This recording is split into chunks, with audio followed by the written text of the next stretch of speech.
हाय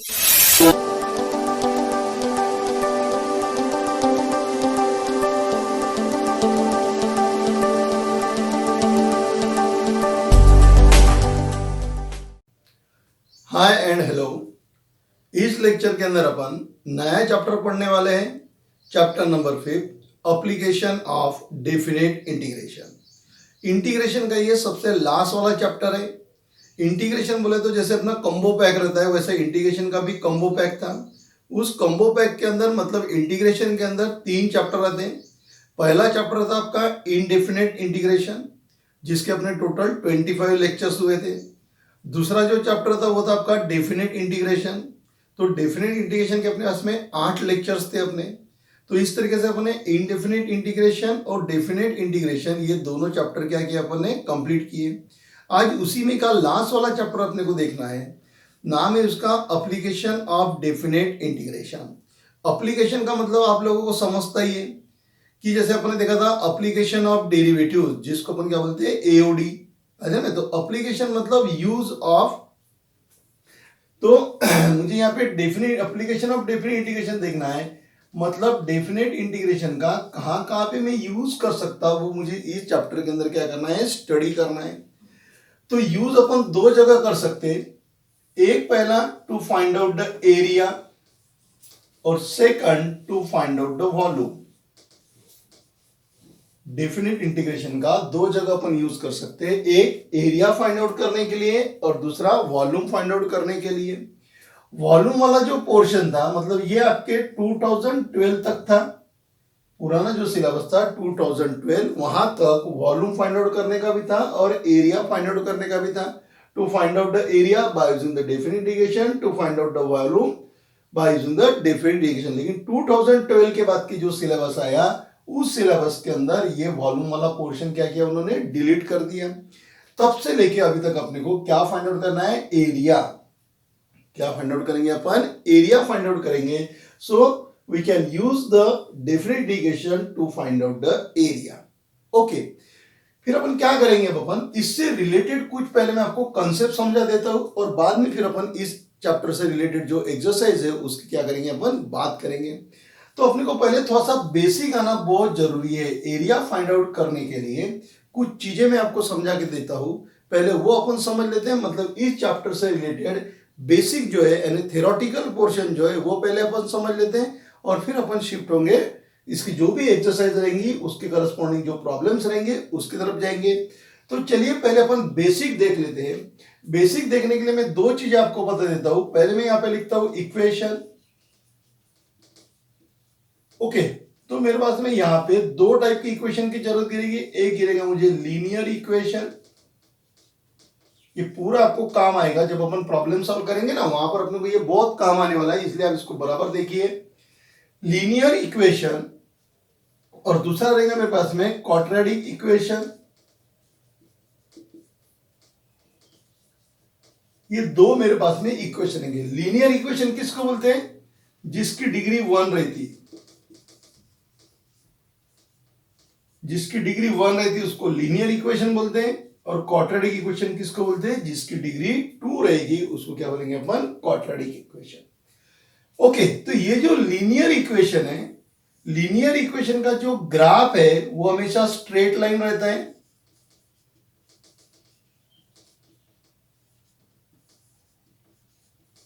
linear equation का graph हमेशा क्या रहेगा, स्ट्रेट लाइन रहेगा। जैसे आपने 10th स्टैंडर्ड में देखा है, साइमल्टेनियस इक्वेशन सॉल्व करने की आपके पास में मेथड थी, solve the following simultaneous equation by graphical method. तो वहां पे आपने जो भी प्रॉब्लम सॉल्व किए ग्राफिकल मेथड से, तो आपने देखा कि आपको हमेशा क्या मिला, वहां पे स्ट्रेट लाइन नहीं मिली। यानी लीनियर इक्वेशन का ग्राफ जो है वो हमेशा क्या रहेगा, स्ट्रेट लाइन रहेगा। क्वाड्रेटिक इक्वेशन का जो ग्राफ रहेगा वो हमेशा कैसा रहेगा, आपका पैराबोला रहेगा।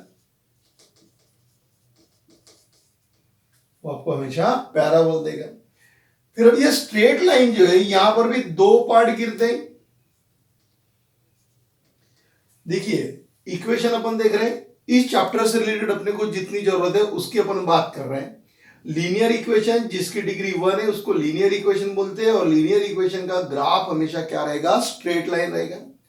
क्वाड्रेटिक इक्वेशन मतलब डिग्री 2 है और उसका जो ग्राफ मिलेगा वो क्या मिलेगा अपने को, पैराबोला मिलेगा। फिर स्ट्रेट लाइन में आपके पास में दो रहेगी, एक रहेगा passing through origin,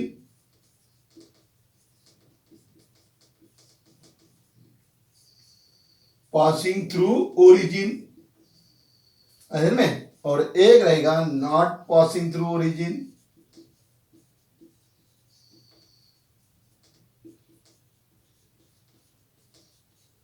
through origin. Okay, passing through origin जिसका इक्वेशन आएगा y equal to m x. Passing through origin मतलब किसी भी लाइन का अगर आपको ये इक्वेशन दिया है y equal to m x वाला, तो लाइन कहां से पास होंगी, ओरिजिन में से पास होंगी। नॉट पासिंग थ्रू ओरिजिन तो ये मिलेगा आपको y equal to m x plus c, y equal to m x plus c. अगर आपकी इक्वेशन में कांस्टेंट टर्म आती है, सी यानी क्या आपका कांस्टेंट, अगर आपकी इक्वेशन के अंदर मतलब लीनियर इक्वेशन में कांस्टेंट टर्म आएंगी तो वो ओरिजिन में से पास नहीं होगी, और अगर कांस्टेंट टर्म अब्सेंट है तो कहां से पास होंगी, ओरिजिन में से पास होंगी। अब फॉर एग्जांपल अगर देखना है तो जैसे ये एग्जांपल देख लिया मैंने, y इक्वल टू एक्स लिख दिया, second y equal to minus twice x. अब इसका तो देखो कांस्टेंट टर्म गायब है, इसका एग्जांपल लिख सकते हैं अपन y equal to x plus two, y equal to x minus four.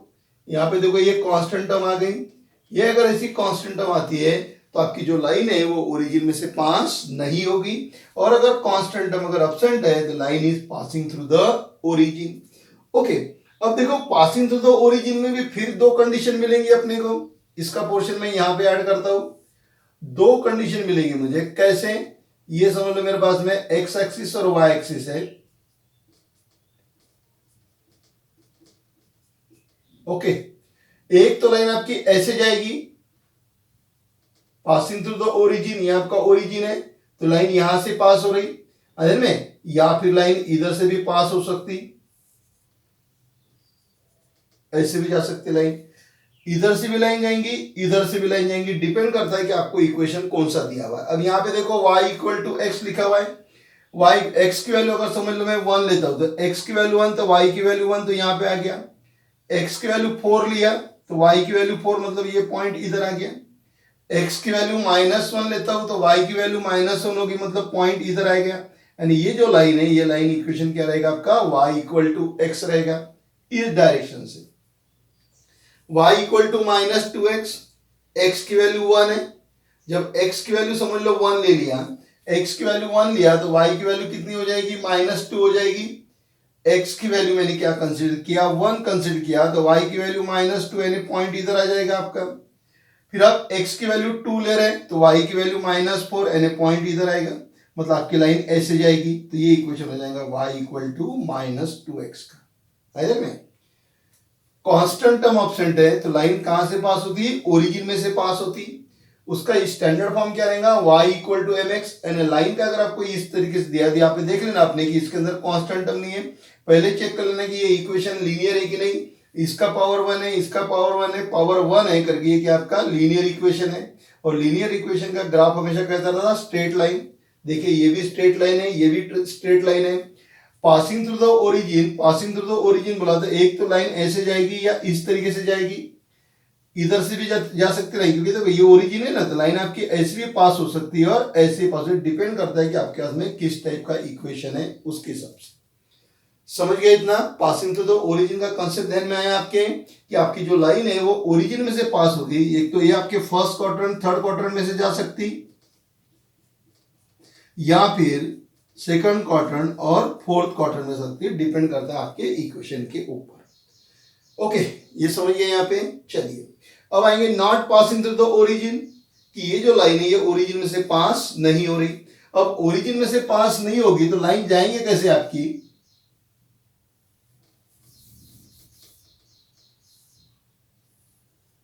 X axis y axis. Okay, ये ओरिजिन है, मैं x की वैल्यू 0 पुट कर दूंगा, x की वैल्यू 0 पुट किया तो y की वैल्यू 2 हो गई, मतलब पॉइंट यहां पे आ गया, पॉइंट यहां पे आ गया ना, क्योंकि मुझे उसके इंटरसेक्शन फाइंड आउट करना है। जब आपको x इंटरसेक्शन और y इंटरसेक्शन फाइंड आउट करना है तो x इक्वल टू 0 और y इक्वल टू 0 क्या करना है उसके अंदर पुट करना। मैंने x की वैल्यू 0 पुट किया तो y इक्वल टू कितना हो गया 2, तो ये y की वैल्यू 2 यहाँ पे आ गई। मैंने y इक्वल टू 0 पुट किया, यानी x इंटरसेप्ट अगर आपको निकालना है, x इंटरसेप्ट निकालना है तो y इक्वल टू 0 पुट कर देना, और मुझे y इंटरसेप्ट निकालना है। इंटरसेप्ट मतलब कट होना, एक्सिस को जहां पे कट होता है तो क्या पुट करूंगा मैं, x इक्वल टू 0। तो मैंने x इक्वल टू 0 पुट किया तो y इक्वल टू 2, मतलब लाइन y एक्सिस को यहां पे कट करेगी। फिर मैं y इक्वल टू 0 पुट करूंगा तो x इक्वल टू कितना हो गया -2। x इक्वल टू -2 बोले तो यहाँ पे आ जाएगा आपका -2, यानी आपकी लाइन ऐसे जाएगी, ये -2 यहाँ पे आ गया ना इधर में, क्योंकि आपको मालूम है जब y एक्सिस है तो y एक्सिस पे x इक्वल टू क्या रहता है 0, क्योंकि y एक्सिस का इक्वेशन क्या है x इक्वल टू 0 और x एक्सिस का इक्वेशन y इक्वल टू 0। अगर मैंने y इक्वल टू 0 पुट करता हूं, जब मैं y इक्वल टू 0 पुट करूंगा तो point lies on x axis, तो x इक्वल टू -2, तो ये x की वैल्यू यहाँ पे -2 हो गई। अगर मैंने पुट किया x इक्वल टू 0, जब x इक्वल टू पुट करूंगा 0 तो पॉइंट मेरा y एक्सिस पे रहेगा और वो हो जाएगा 2, तो ये पॉइंट हो गया मेरा 2, तो इसको मैंने ज्वाइन कर दिया, तो ये मेरा इक्वेशन बन गया। तो ये इक्वेशन हो गया y equal to x plus 2। देखो लाइन ओरिजिन में से पास हो रही क्या, नहीं हो रही। This two line is passing through the origin either from first quadrant, third quadrant और second and fourth quadrant depending upon the equation. Not passing through the origin, आपकी जो लाइन है वो ओरिजिन में से पास नहीं होगी डिपेंडिंग अपॉन द इक्वेशन। ये इक्वेशन तो लाइन ऐसे जा रही, कभी लाइन आपके ऐसे भी जाएगी, इस तरीके से भी लाइन क्या हो जाएंगी आपकी पास हो जाएगी। समझ गए यहां तक?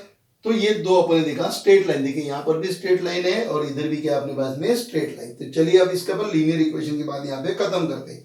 ये दोनों अपने काम आने वाला है। पासिंग टू द ओरिजिन मतलब कांस्टेंट टर्म नहीं है तो समझ जाना लाइन ओरिजिन में से पास हो रही, एक तो इस डायरेक्शन से या इधर के डायरेक्शन से पास होंगे, और not passing to the origin बोले तो लाइन इस तरह से गई पर्टिकुलर इस इक्वेशन की। ये इक्वेशन की और भी जाएगी, जैसे आपको देखना है तो आप देख सकते हो y इक्वल टू एक्स की वैल्यू 0 पुट कर दो, x की वैल्यू 0 पुट करेंगे तो y इक्वल टू -4 हो जाएगा।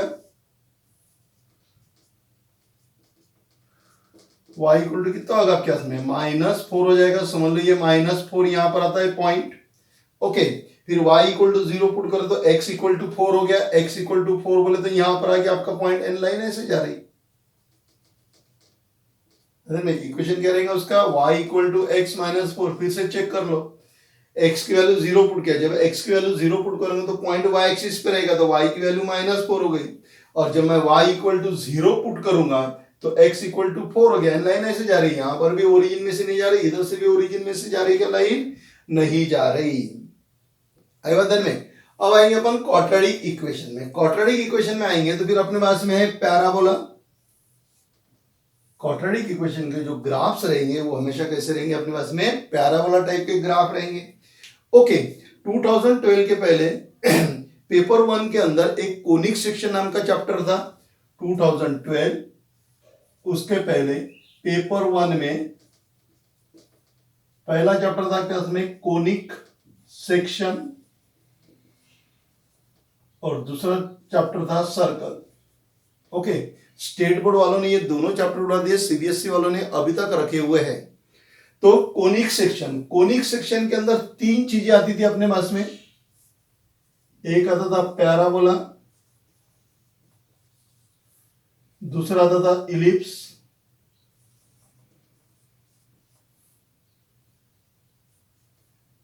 ठीक है, और तीसरा आता था अपने पास में हाइपरबोला। ये 3 चीजें मिला के बनता था आपका कोनिक सेक्शन, और बहुत अच्छा चैप्टर था ये कोनिक सेक्शन। इसको पढ़ाने के लिए कम से कम 1.5 मंथ लगता था, 1.5 यानी 1.5 महीना लगता था वो कोनिक सेक्शन चैप्टर पढ़ाने को। बहुत अच्छा चैप्टर था, है ना, काफी इंटरेस्टिंग चैप्टर था। लेकिन स्टेट बोर्ड वालों ने वो क्या किया, 2012 के बाद में उसको निकाल दिया। तो अपने को अभी देखना है पैराबोला। तो पैराबोला के टोटल अपने पास में 4 इक्वेशन बनते। पैराबोला के टोटल इक्वेशन कितने हैं, 4 इक्वेशन है। मैं यहां पे लिखता हूं चारों इक्वेशन।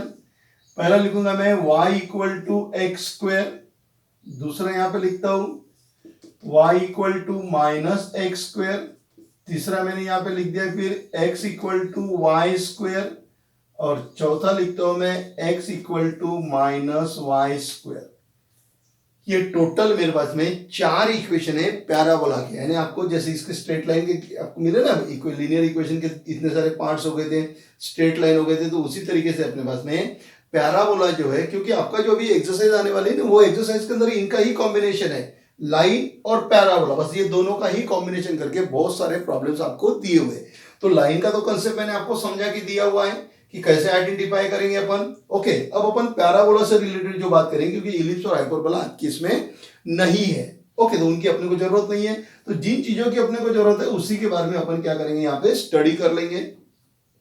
तो पैराबोला के मेरे पास में 4 इक्वेशन है। पहला इक्वेशन है y equal to x square, दूसरा इक्वेशन है y equal to minus x square, और तीसरा है x equal to y square, और चौथा जो है वो x equal to minus y square. इसमें 2 टाइप के थे, अदर में touching to the origin and not touching to the origin. तो पहले अपन सिर्फ ओरिजिन वाले की बात करेंगे कि आपका जो कर्व आने वाला है, मतलब जो आपका ग्राफ आने वाला है, वो क्या करेगा, ओरिजिन को टच करेगा।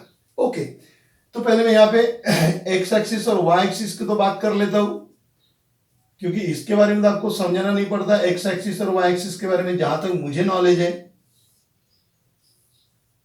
समझना पड़ेगा नहीं ना।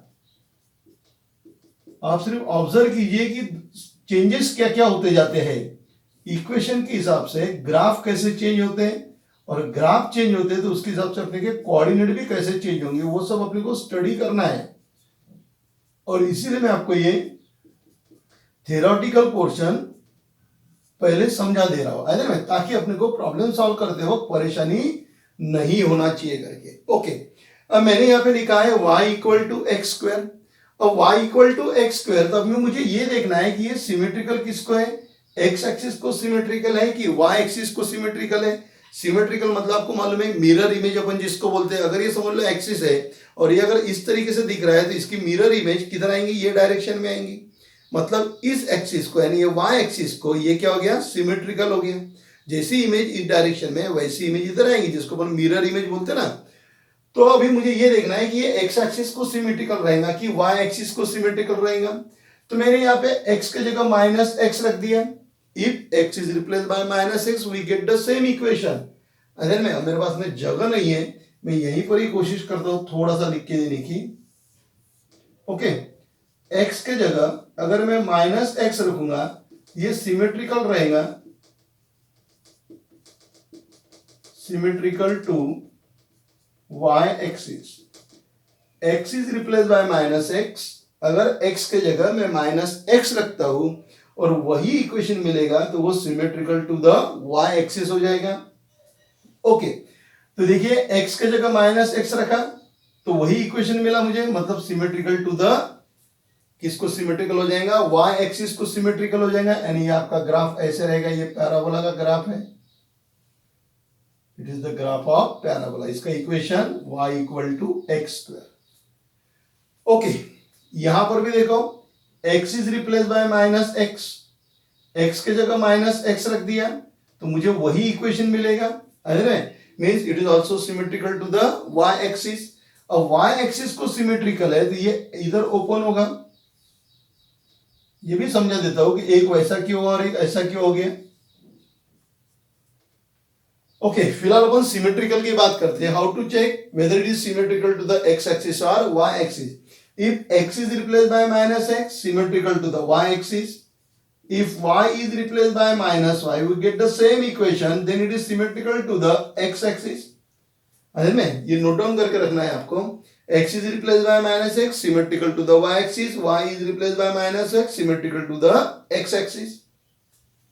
y के जगह माइनस y रखूंगा, वही इक्वेशन मिलेगा, तो सिमेट्रिकल टू द किसको हो गया, x एक्सिस को हो गया। यानी ये इस तरीके से सिमेट्रिकल हो गया आपका।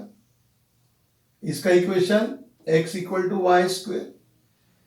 ओके, y के जगह माइनस वाई रखो, वही इक्वेशन, क्योंकि माइनस वाई का स्क्वायर क्या होगा, वाई स्क्वायर, वही इक्वेशन मिलेगा और ये इधर ओपन होगा। ओके, इसका इक्वेशन आपके पास में x equal to minus y square. थोड़ा सा इसको देख लो, फिर मैं एक्सप्लेन करके देता हूं आपको।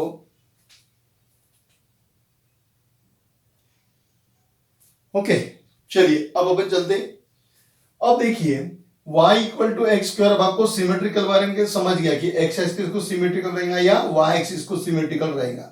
ओके, कैसा चेक करते, मैंने यहाँ पे आपको लिख के दिया हुआ है। अब मैंने यहाँ पे लिखा है y equal to x square. अब यहाँ पे देखो पॉजिटिव है करके ये अपवर्ड साइन में ओपन होगा। पॉजिटिव है क्योंकि ये देखो ये दोनों इक्वेशन सेम है, एक तरफ पॉजिटिव है एक तरफ निगेटिव है। अगर पॉजिटिव अगर आता तो कहां होगा, अपवर्ड डायरेक्शन में ओपन होगा। निगेटिव आएगा तो कहां होगा, डाउनवर्ड डायरेक्शन। यानी ये इस तरीके से रहेगा तो ये क्या रहेगा, अपवर्ड, और ये अगर रहेगा तो क्या रहेगा, downward. Upward direction, downward direction. अब यहां पर भी देखो ये दोनों सेम है, एक पॉजिटिव है और एक निगेटिव है। पॉजिटिव अगर है तो राइट साइड, कहां पे ओपन होगा, राइट साइड में। Upward, downward, right, left. और ये अगर रह गया कहां ओपन होगा, लेफ्ट साइड में ओपन होगा। ओके, अब ये चारों जो ग्राफ है ये कहां से पास हो रहे हैं, ओरिजिन को टच कर रहे हैं। कहां से कर रही है, ओरिजिन से टच कर रहे। क्यों, क्योंकि इसके अंदर भी कांस्टेंट दिया हुआ नहीं है। Passing to the origin means constant term is absent, passing to the origin. यहां पे लिख देते अपन कांस्टेंट टर्म इज अपसेंट। तो यहां पर भी इसके अंदर कांस्टेंट टर्म अपसेंट है करके ये सभी कहां से पास हो रहे, ओरिजिन में से पास हो रहे। अगर इसके अंदर कांस्टेंट टर्म आते मतलब समझ लो इक्वेशन ऐसा रहता, y equal to x square plus 2, ये आ गया constant. y equal to x square plus 2 तो क्या आ गया, कांस्टेंट। अब कांस्टेंट आएगा तो ये ऐसा नहीं बनेगा आपका, ऊपर से बन सकता नीचे से बन सकता, आइदर में ये इस तरीके से आएगा, ओरिजिन में से जाएगा नहीं। तो जब उससे रिलेटेड प्रॉब्लम आएंगे तब मैं आपको समझा दूंगा, आइदर में, तब तक अभी उसके बारे में टेंशन लेने की जरूरत नहीं है। अभी आपको इतना ही ध्यान में रखना है कि क्वाड्रेटिक इक्वेशन का ग्राफ पैराबोला आता। पैराबोला बोले तो कोनिक सेक्शन का एक पार्ट है अपने पास में। टोटल अपने पास में 4 टाइप के पैराबोला है, open upward direction, open downward direction, open right hand side, open left hand side. Okay, and whether it is symmetrical to the x axis and y axis. तो ये आपके पास में एक टेस्ट दी है जहां से अपन आइडेंटिफाई कर सकते हैं कि वो एक्स एक्सिस को सिमेट्रिकल रहेगा या फिर वाई एक्सिस को सिमेट्रिकल रहेगा। तो फिलहाल आप इतना ही सोचिए कि अपने पास में स्टैंडर्ड पैराबोला है। This parabola is called as standard parabola. ये जो पैराबोला है इस पैराबोला को बोलते हैं अपन standard parabola. Standard parabola means touching to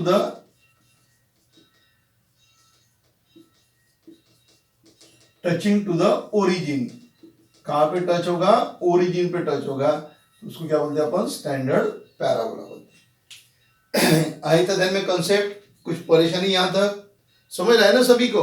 तो क्या कीजिए, आप इसको पहले अच्छी तरीके से आप इसको समझ लो। क्यों, क्योंकि आने वाली जो एक्सरसाइज है उस एक्सरसाइज के अंदर इनका ही अपने को जरूरत गिरेगी।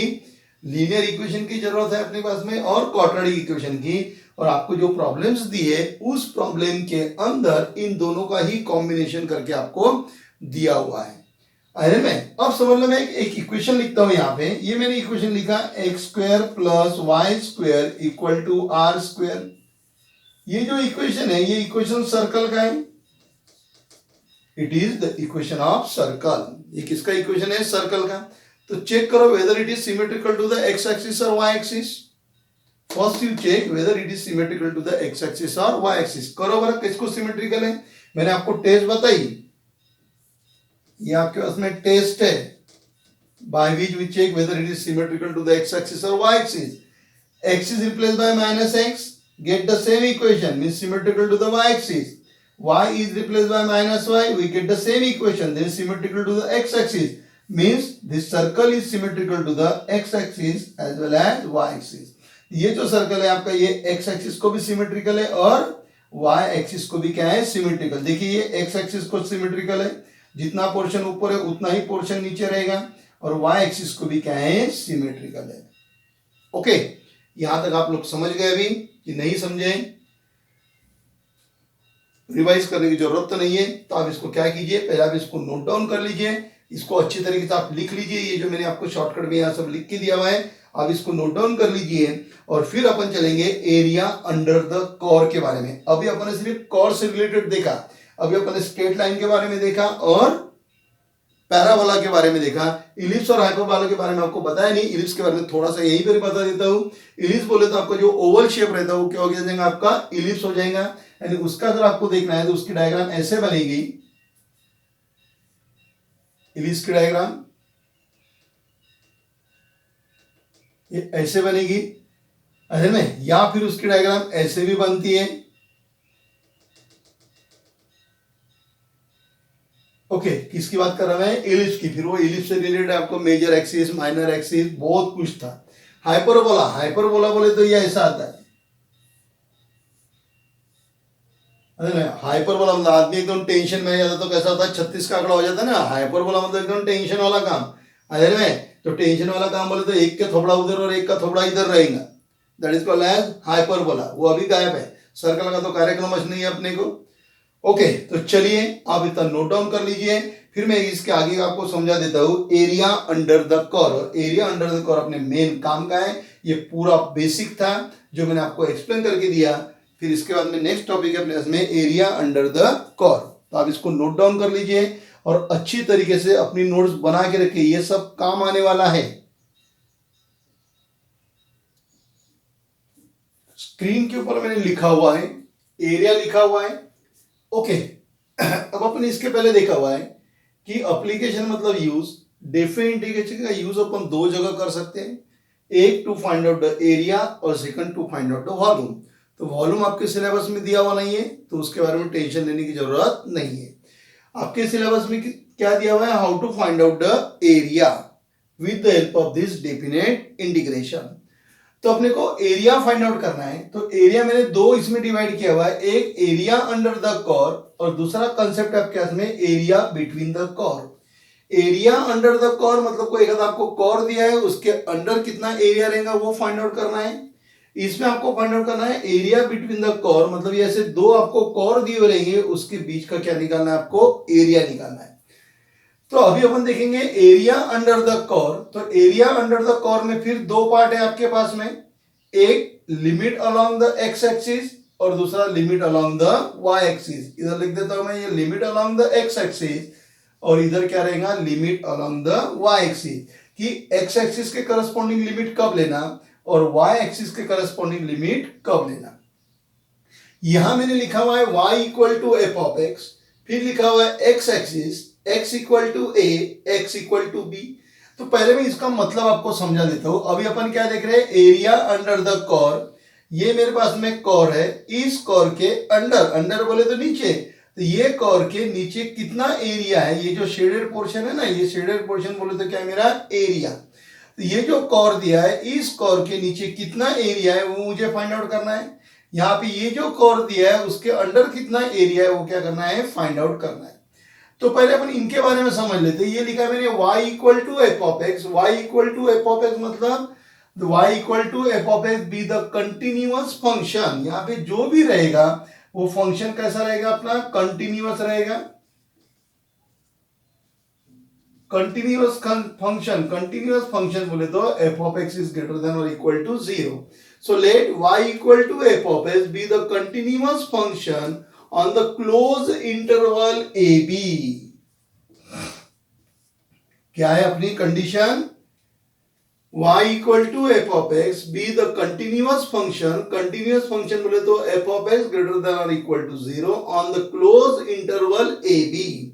Okay, then the area bounded by, अब ये जो एरिया हुआ ये एरिया किसकी वजह से बाउंड हुआ, एक y equal to f of x, दूसरा x इक्वल टू a, तीसरा x इक्वल टू b और चौथा x axis.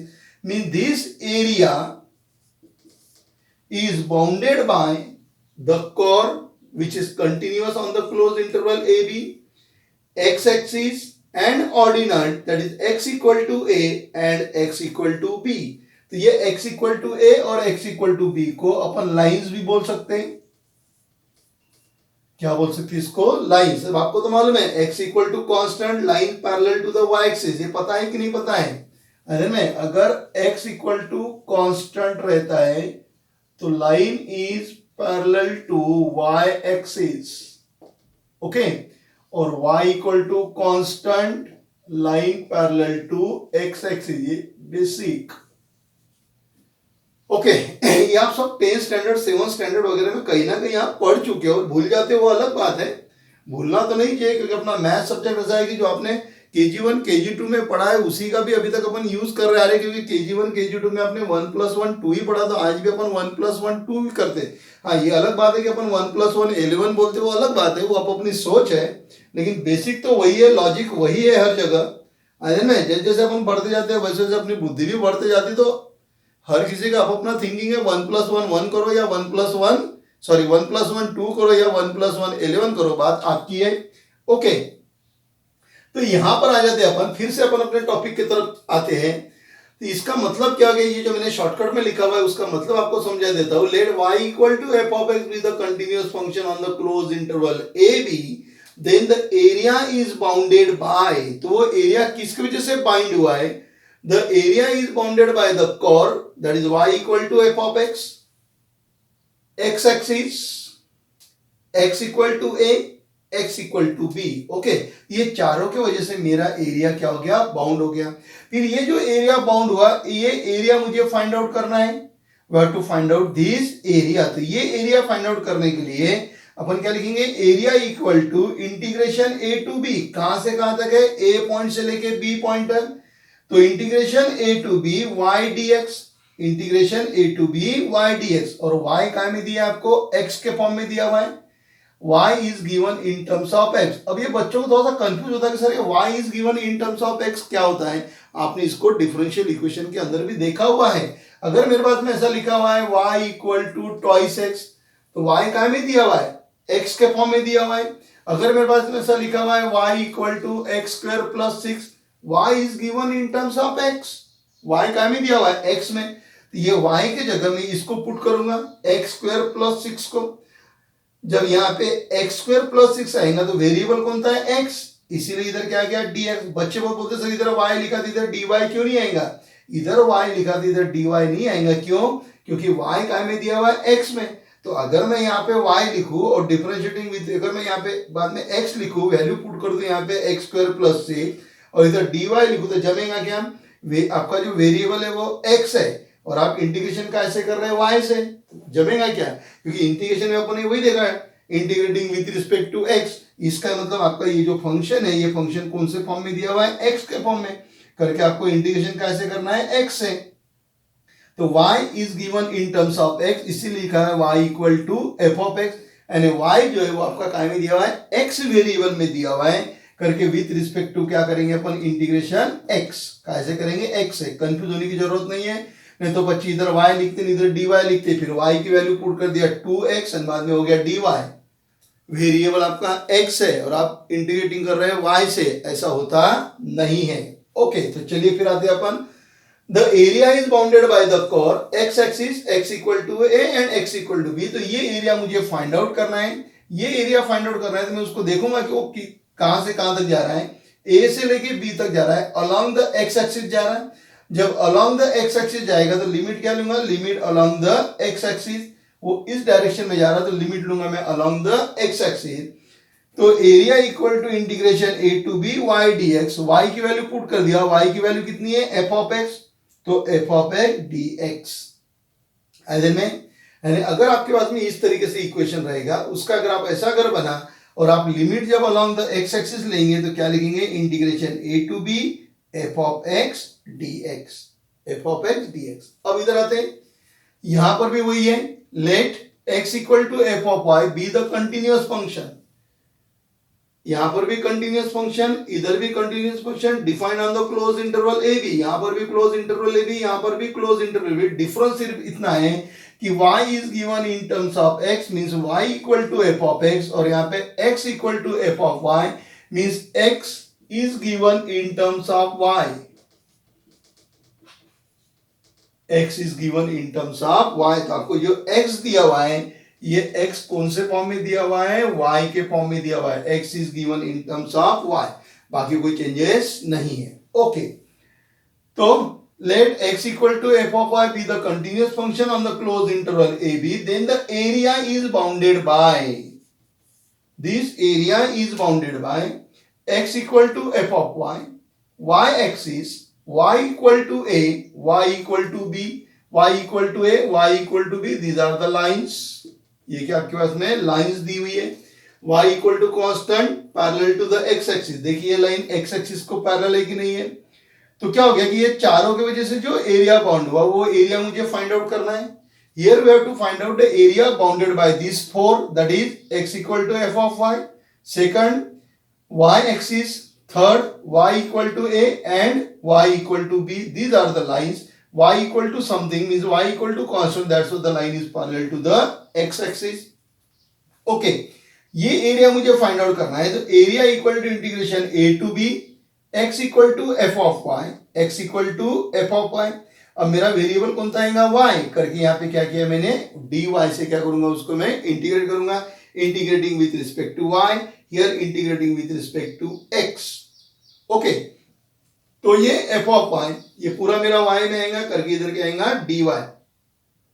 f of y की जगह मैंने यहाँ पे y स्क्वायर प्लस 6 लिख दिया, तो dy से करना पड़ेगा। साइन y लिखूंगा तो कैसे इंटीग्रेट करूंगा, मैं उसको y से इंटीग्रेट करूंगा। तो ये एरिया फाइंड आउट करना है तो आप ये वाला यूज करोगे, limit along the x axis लोगे। इस तरीके से अगर अगर आपका यहाँ पे वेरिएबल y आ रहा तो लिमिट क्या लेना आपको, अलोंग द y एक्सिस। यानी अगर आपका जो फंक्शन है, आपका जो फंक्शन का इक्वेशन जो है वो अगर y के फॉर्म में है तो limit along the y axis लेना है, और अगर आपका वो x के फॉर्म में है तो limit along the x axis लेना है।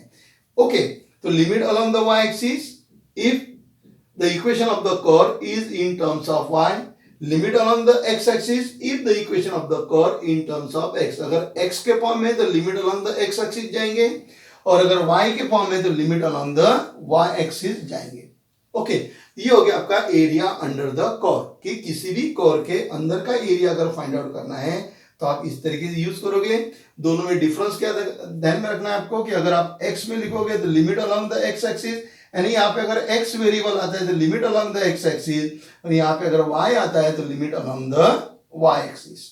ओके, ये हो गया एरिया अंडर द कर्व। अब आएंगे अपन एरिया बिटवीन द कर्व, कि दो मेरे पास में कर्व दिए, जैसे यहाँ पे पहले कर्व का नाम लिखा है मैंने y equal to f of x, और दूसरा कर्व लिखा है y equal to g of x। ये दो मेरे पास में कर्व है, these two curves are also continuous and defined on the closed interval ab। here is also continuous and defined on closed interval ab, और यहां पर भी वही है, these two curves are continuous and defined on the close interval a b, और लिखा मैंने x equal to ए और x इक्वल टू बी। ये हो गया मेरा x equal to a, x equal to b. अब एरिया बिटवीन द कर्व, ये दो कर्व के बीच का मुझे एरिया निकालना है। एक कर्व है मेरे पास में y equal to f of x, जो अपर कर्व है। दूसरा कर्व है मेरे पास में y equal to g of x, वो नीचे से आ गया, देखो ना, ये डाउनवर्ड डायरेक्शन में, वो अपवर्ड वाला है। तो y equal to f of x, ये मेरा अपवर्ड कर्व है, और ये कौन सा है, डाउनवर्ड।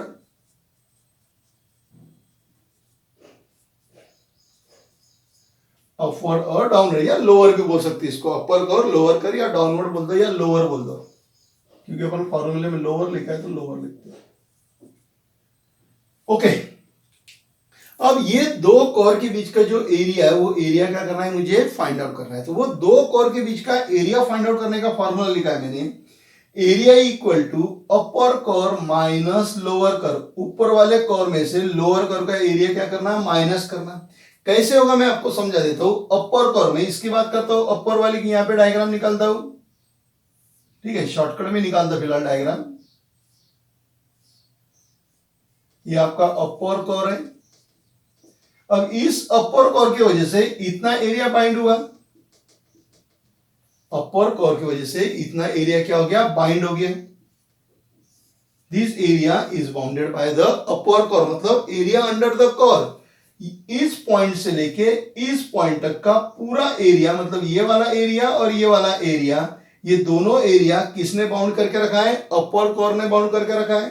क्योंकि यही वाला कॉन्सेप्ट यूज होगा ना, एरिया अंडर द कोर। फिर लोअर कोर, लोअर कोर की डायग्राम निकालता हूं, y equal to g of x,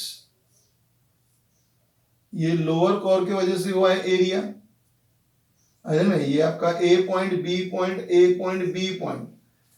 upper curve में कौन सा एरिया बाउंड किया, यहां से यहां तक। अगर मैं इसको नाम दे दूं 1 और इसको नाम दे दूं 2, है ना, तो ये जो अपर कोर है, अपर कोर की वजह से एरिया नंबर 1 और एरिया नंबर 2 दोनों क्या हो गए, इसकी वजह से बाउंड हो गए। एरिया 1 और एरिया 2 दोनों इसने क्या कर लिया, बाइंड कर लिया। लोअर करके बात करूंगा तो ये लोअर है, लोअर वाले ने इतना पोर्शन किया है ना, जहां से कोर स्टार्ट होता है ना, वहां से, यहां से अगर कोर स्टार्ट हो रहा तो ये एरिया आएगा, यहां से स्टार्ट होगा तो नीचे वाला एरिया आएगा। तो अपर वाला कौन है, एफ ऑफ एक्स है, तो एफ ऑफ एक्स ने क्या किया, 1 और 2 को कवर कर लिया। Area bounded by the f of x, that is 1 and 2। G of x जो है लोअर कोर, जो उसने कौन सा एरिया लिया, लोअर ये वाला, ये दिस इज द लोअर, है ना। इधर से अपर और लोअर नहीं कंसीडर करना, नहीं तो आप इधर से अपर और लोअर कंसीडर करोगे तो मर जाओगे, है ना। इधर से देखने का अपर और लोअर, नहीं तो सर ये ऊपर है ये नीचे है, तो हो गया फिर हिसाब बराबर, है ना। गई भैंस समंदर में। ओके, तो क्या करना है अपने को भी, 1 और 2 अपर कोर की वजह से हो गया। लोअर कोर की बात कर रहा हूं मैं, लोअर कोर में क्या होगा, देखिए लोअर कोर की वजह से ये यहां से स्टार्ट होगा, लोअर मतलब इधर वाला पोर्शन, तो कौन है 2, ये लोअर ने कौन सा पोर्शन कवर किया, सेकंड वाला पोर्शन कवर किया। अपर ने 1 और 2 कवर किया। मेरा रिक्वायर्ड पोर्शन कौन सा है, 1। रिक्वायर्ड पोर्शन कौन सा है मेरा, 1, क्योंकि मुझे क्या करना है, एरिया अंडर द कोर नहीं निकालना है, मुझे निकालना है एरिया बिटवीन द कोर, कि एफ ऑफ एक्स और जी ऑफ एक्स के बीच में जो एरिया है, मतलब ये हो जाए मेरा 1। तो मैं क्या करूंगा, 1 2 माइनस 2, तो 2 2 गेट कैंसल, बचा मेरा 1। So that is our required area. तो एरिया बिटवीन द कोर अगर फाइंड आउट करना है तो फॉर्मूला क्या यूज करोगे आप, upper curve minus lower curve. When we want to find out the area between the two curve, then at that time you use this formula, upper curve minus lower curve, और ये बराबर देखना कि अपर curve कौन सा है और lower core कौन सा है में। ओके, फिर अब ले कहां से रहा मैं, क्योंकि ये x में दिया है, ए भी x में दिया है, means the function is in terms of x। Function का में दिया आपको इन टर्म्स ऑफ x, तो लिमिट भी क्या लेंगे अपन, along the x axis, limit along the x axis. तो a to b, upper curve जो है वो भी a to b, lower curve है जो भी a टू b, तो integration a to b f of x। Upper curve कौन सा है, देखो ये वाला मेरा अपर है, upper curve f of x है, upper curve minus lower curve. Range आपके पास में रहेगा इंटीग्रेशन a टू b, और यहां पर भी क्या रहेगा a टू b, है ना। So this is the difference between area under the core and area between the core. ये दो कोर में का मेन डिफरेंस है। एरिया बिटवीन द कोर के लिए भी अपन ये वाला कंसेप्ट यूज करते हैं, लेकिन अपना रिक्वायर्ड एरिया 1 है। Area under the core F of x बोले तो 1 और 2 आ गया, एरिया अंडर द कोर मतलब लोअर की वजह से 2 आ गया, तो 1 2 में से मैं 2 को उड़ा दिया तो बचा 1, और 1 मेरा क्या हो गया, required area, because that area is area between the core. तो उसकी वजह से एरिया कौन सा हो गया मेरा, बिटवीन द कोर हो गया। ओके, कोई परेशानी, सभी का जरूरत ही रहेगा प्रॉब्लम सॉल्व करते वक्त, इसलिए मैं आपको थोड़ा सा ये डिटेल में समझा देने की कोशिश कर रहा हूं, ताकि जब अपन एक्सरसाइज 5.1 स्टार्ट करेंगे तो आपको किसी भी चीज की परेशानी जाने को नहीं होने को ना, है ना। थोड़ा सा एक कंसेप्ट बाकी अपने पास में, वो भी अपन देख लेते हैं कि अगर मुझे सिमेट्रिकल पोर्शन अगर है और उसका एरिया फाइंड आउट करना है। सिमेट्रिकल पोर्शन मतलब समझ लो मेरे पास में ये एक पैराबोला दिया हुआ है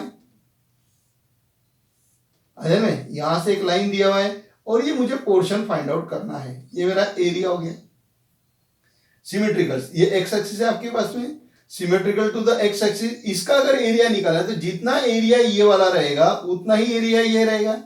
तो मैं अननेसेसरी दोनों को नहीं फाइंड आउट करूंगा, क्योंकि ये एरिया और ये एरिया कैसा है, सेम है। तो मैं क्या करूंगा, ये एक एरिया फाइंड आउट करूंगा, ये इतना जो एरिया है ये फाइंड आउट करूंगा, और उस एरिया को 2 से क्या करूंगा मैं, मल्टीप्लाई करूंगा। 2 से क्या करूंगा मैं, मल्टीप्लाई कर दूंगा, तो मुझे क्या मिल जाएगा, रिक्वायर्ड एरिया मिलेगा। समझ लो अगर मेरे पास में ऐसा एक प्रॉब्लम दिया हुआ है, सर्कल दिया हुआ है, और अपने को मालूम है कि ये चारों सर्कल यानी चारों जो पार्ट है कैसे रहेंगे, कॉन्ग्रुएंट। तो मैं पूरे इसका सर्कल का एरिया निकालना है, तो मैं क्या करूंगा, सिर्फ एक पार्ट का एरिया निकालूंगा।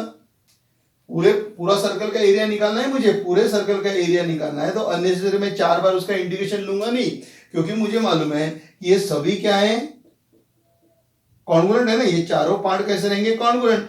मैं क्या करूंगा, समझ लो इसको नाम दे दिया मैंने ओ ए बी, तो मैं एरिया निकालूंगा, मेरा रिक्वायर्ड एरिया रहेगा, ये ओ ए बी के एरिया को 4 से क्या कर दूंगा, मैं मल्टीप्लाई कर दूंगा, 4 से क्या करूंगा, मैं मल्टीप्लाई कर दूंगा, तो मुझे क्या मिलेगा, रिक्वायर्ड एरिया। अगर मुझे समझ लो ये दोनों ही निकालना है, ये और ये निकालना है, तो मैं 2 से मल्टीप्लाई करूंगा, 1 2 3 निकालना है तो 3 से मल्टीप्लाई करूंगा, है ना। So this is the related with the symmetrical, कि आपका जो कोर है वो किसको सिमेट्रिकल है और कितना एरिया अपने को फाइंड आउट करना है, उसके हिसाब से क्या कर सकते हैं अपन, उसको कम ज्यादा कर सकते हैं, है ना। यहाँ पे 2 पार्ट है तो 2 से मल्टीप्लाई, यहाँ पे 4 पार्ट रहेंगे तो काय से मल्टीप्लाई करेंगे, अपन 4 से क्या करेंगे, मल्टीप्लाई करेंगे। ओके, फिर अब एक कंसेप्ट और आता है, जैसे जैसे अपन आगे बढ़ते जाते हैं धीरे धीरे अपने कंसेप्ट भी बढ़ते जा रहे हैं, कि मेरे पास में 2 कोर दिए, समझ लो एक कोर मेरे पास में लाइन दिया हुआ है, एक कोर मेरे पास में पैराबोला दिया हुआ है, ये पैराबोला दिया हुआ है और ये एक लाइन दिया है मेरे पास में, ये एरिया मुझे निकालना है, area between the line and parabola. यहाँ पे दोनों पैराबोला थे अपने पास में, यहाँ पर अपने पास में एक कोर लाइन दिया हुआ है, एक कोर क्या दिया अपने पास में, पैराबोला दिया हुआ है।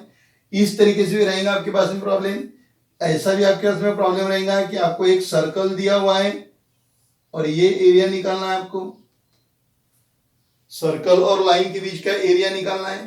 प्रॉब्लम ऐसा भी रह सकता है अपने पास में,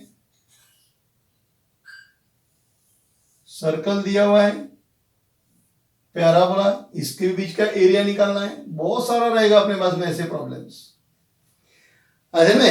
तो क्या करेंगे, या फिर दो एक और रह गया मेन, तो कि दोनों आपको पैराबोला दिया है, एक इधर से पैराबोला दिया है, सॉरी एक आपको एक आपको इधर पैराबोला दिया हुआ है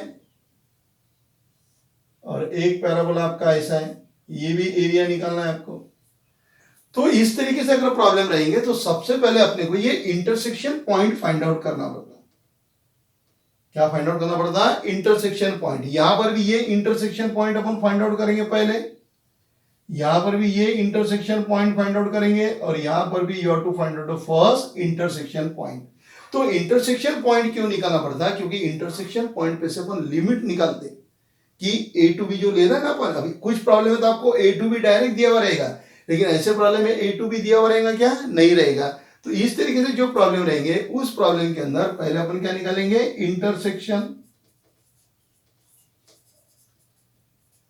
intersection points of 2 core,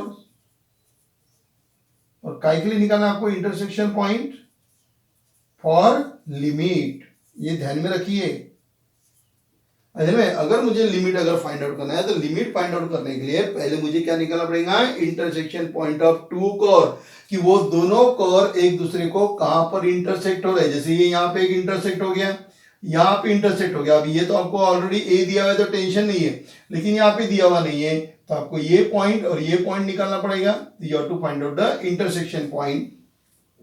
For what purpose we have to find out the intersection point? For limit। काय के लिए इंटरसेक्शन पॉइंट निकालेंगे अपन, लिमिट के लिए निकालेंगे। अब इंटरसेक्शन पॉइंट निकालना कैसा, इंटरसेक्शन पॉइंट कैसे निकालना, किस तरह निकालते हैं इंटरसेक्शन पॉइंट, मैं आपको समझा देता हूं। अगर ये आपका कोर नंबर 1 है और ये सर्कल वाला इक्वेशन नंबर 2 है, लाइन वाला जो है जैसे कि मैंने लिख दिया y equal to x, equation of a line give as equation number 1। Circle का इक्वेशन लिख दिया मैंने, x square plus y square equal to 2, ये सेकंड इक्वेशन। तो अपने को इक्वेशन 1 और इक्वेशन 2 क्या करना है, सॉल्व करना है to find out the intersection of the point. Intersection क्यों फाइंड आउट करना है, लिमिट फाइंड आउट करने के लिए। और वो इंटरसेक्शन पॉइंट कैसे निकालते हैं, solve the equation 1 and 2। Equation 1 और इक्वेशन 2 को क्या करना है, आपको सॉल्व करना है और वहां से एक्स और वाई की वैल्यू आपको फाइंड आउट करना है। में ये समझ लो मेरे पास में इक्वेशन नंबर 1 और ये equation number 2, equation number 1, equation number 2, equation number 1 and equation number 2, ऐसे 2 कोर रहेंगे आपके। पहला जो कर रहेगा उसको इक्वेशन नंबर 1 बोलेंगे, दूसरा जो कर रहेगा उसको इक्वेशन नंबर 2 बोलेंगे। इक्वेशन 1 और इक्वेशन 2 अपन सॉल्व करके x और y की वैल्यू निकालेंगे। x और y की वैल्यू मतलब अपने क्या हो गए, इंटरसेक्शन पॉइंट हो गए, और इंटरसेक्शन पॉइंट मतलब क्या हो गया, अपने लिमिट हो जाएंगे। क्या हो जाएंगे, लिमिट। ये अगर समझ लो ये पॉइंट है, ये तो यहाँ तो 0 0 तो टेंशन नहीं है, समझ लो इसका पॉइंट आ गया 4,2। क्या आ गया, 4,2। यहां से मैं इसके ऊपर लाइन निकालूंगा तो ये 4 हो जाएगा, और इधर लाइन निकालूंगा तो 2। इधर अगर जाऊंगा तो लिमिट हो जाएगा इंटीग्रेशन 0 to 4, इस एक्सिस पे जाएंगे तो लिमिट 0 to 4, और इधर जाएंगे तो 0 to 2। इधर जाएंगे तो अलॉन्ग द एक्स एक्सिस, इधर जाएंगे तो अलॉन्ग द वाई एक्सिस। आप कैसे भी लिख सकते हैं, अलॉन्ग द एक्स एक्सिस भी लिख सकते हैं, वाई भी। अलॉन्ग द एक्स एक्सिस रहेगा तो यहाँ पे एक्स आएगा, अलॉन्ग द वाई एक्सिस जाएगा तो यहाँ पे वाई आएगा। यानी ये जो इक्वेशन है ये एक्स के फॉर्म में है, अगर अलॉन्ग द वाई एक्सिस जाएंगे तो वाई के फॉर्म में आएगा। अजय में तो यहाँ पर मैंने आपको इतना सारा एक डिटेल आपको समझा कि दिया है कि how to find out the area under the curve और इधर area between the curve. Okay, concept काफी सारा क्लियर हो गया। थोड़ा बार बोर्ड के ऊपर लिखा जो वो थोड़ा खिचड़ी वाला मैटर हो गया, तो आप उसको अच्छी तरीके से क्या कर लीजिए, नोट डाउन कर लीजिए। और ये टोटल आपके पास में थ्योरेटिकल पोर्शन मैंने आज आपको समझा के दिया हुआ है, जिसके अंदर अपन ने सबसे पहले कंसेप्ट कौन सा देखा था, अपने एरिया और वॉल्यूम से रिलेटेड अपन ने देखा था कि एरिया के लिए क्या क्या जरूरी है अपने को, स्ट्रेट लाइन किसका ग्राफ आएगा, लीनियर इक्वेशन, और उधर क्वाड्रेटिक इक्वेशन। लीनियर इक्वेशन का ग्राफ हमेशा स्ट्रेट लाइन रहता है, passing to the origin, not passing to the origin. Origin में से जा रहा मतलब उसमें कांस्टेंट टर्म गायब है, ओरिजिन में से नहीं जा रहा मतलब कांस्टेंट टर्म प्रेजेंट है। फिर आए थे अपन पैराबोला की तरफ। पैराबोला मैंने आपको बताया था कि वो कोनिक सेक्शन का एक पार्ट है। आपके वो बैड लग के आपको कोनिक सेक्शन पढ़ने को नहीं मिला। बहुत से बच्चे तो बड़े खुश होते हैं कि चलो सर जितना पोर्शन कम हो जाए उतना अच्छा है, लेकिन जब आप हायर स्टडीज के लिए जब जाते हो तब आपको समझ में आता है कि उस समय अगर ये सिलेबस में रहता तो आज अपने को इसमें का बहुत कुछ समझता है। चलिए, तो पैराबोला जो है वो कोनिक सेक्शन का पार्ट है। पैराबोला के अपने 4 टाइप देखे थे, अपवर्ड डायरेक्शन में ओपन हो रहा, लोअर डायरेक्शन में होगा, right side, left side, positive negative के ऊपर डिपेंड करता है। सिमेट्रिकल कैसा पहचानते हैं अपन, whether it is symmetrical to the x axis और वाई एक्सिस। सिमेट्रिकल के लिए अपने क्या किया था, if x is replaced by minus x we get the same function that is symmetrical to the y axis, and y is replaced by minus y we get the same equation then it is symmetrical to the x axis. तो अपने symmetrical कैसे करना वो भी आपने देखा था। Circle का आपने इक्वेशन लिखा था x square plus y square equal to r square, where r is the radius. फिर आपने वहां पे चेक कर लिया था कि is it symmetrical to the x axis और वाई एक्सिस। आपने देखा कि आपने बोला कि sir it is symmetrical to the x axis as well as y axis, because x is replaced by minus x, same equation, y is replaced by minus y, we get the same equation. Okay, वो उतना सारा अपने symmetrical बारे में वहां पे अपने study कर चुके थे। फिर अपन आए थे इधर एरिया की तरफ, क्योंकि वॉल्यूम से तो अपने को कोई लेना देना नहीं। तो ओके, एरिया में आए थे। फिर एरिया के मैंने 2 पार्ट करके दिया आपको, एरिया अंडर द कर्व और area between the curve. Area under the curve भी आपको समझा के दिया, limit along the x axis कब लेना, limit along the y axis कब लेना, both the function are continuous and depend on the closed interval. Here is also area between the curve. Area between the curve में मैंने आपको समझा के दिया कि कैसे निकालते हैं। This formula is very much important to find out the area between the curve, that is the upper curve minus lower curve. Curve भी आपके इसमें अलग अलग रहेंगे। ओके, इस टाइप रहेंगे। Equation number 1 and equation number 2, solve the equation 1 and 2. Why it is necessary to solve the equation 1 and 2? To find out the intersection point. And why it is necessary to find out the intersection point? Because we want to take the limit. अगर आपको limit लेना है, limit नहीं रहेगा तो definite equation बनेगा क्या, नहीं बनेगा। आइए में तो इस लेक्चर के अंदर अपन यहीं पर ही रुकते हैं। अगले लेक्चर जो नेक्स्ट लेक्चर रहेगा उस एग्जाम लेक्चर के अंदर अपन एक्सरसाइज 5.1 क्या करेंगे, स्टार्ट करेंगे। सबसे पहले आपको जरूरी है कि आप इसको अच्छे से नोट डाउन कर लीजिए, और वो लेक्चर समझने के लिए इस लेक्चर को पहले आप अच्छी तरीके से समझ लीजिए, तो आपको कोई भी परेशानी जाएगी नहीं। आई बात ध्यान में। फिर से आपको एक बात बोल देता हूं कि आप इसके करस्पॉन्डिंग नोट्स बनाओ। है ना, ये तो मैंने आपको एक वर्बली आपको समझा के दिया हुआ है। आप डायग्राम निकालो, उसके करस्पॉन्डिंग जो भी मैंने आपको बोला हुआ है वो आपके करते जाओ, नोट डाउन करते जाना चाहिए। ओके, तो फिर अपन मिलेंगे नेक्स्ट लेक्चर के अंदर। ये वीडियोस अगर आपको पसंद आया होगा तो आप इसको लाइक कीजिए, शेयर कीजिए। आपके जो भी फ्रेंड्स होंगे, जितने फ्रेंड्स होंगे उनको आप ज्यादा से ज्यादा इसमें शेयर कीजिए और इसको सब्सक्राइब कीजिए। फिर अपन मिलेंगे नेक्स्ट लेक्चर के अंदर विद द एक्सरसाइज 5.1। तब तक के लिए बाय।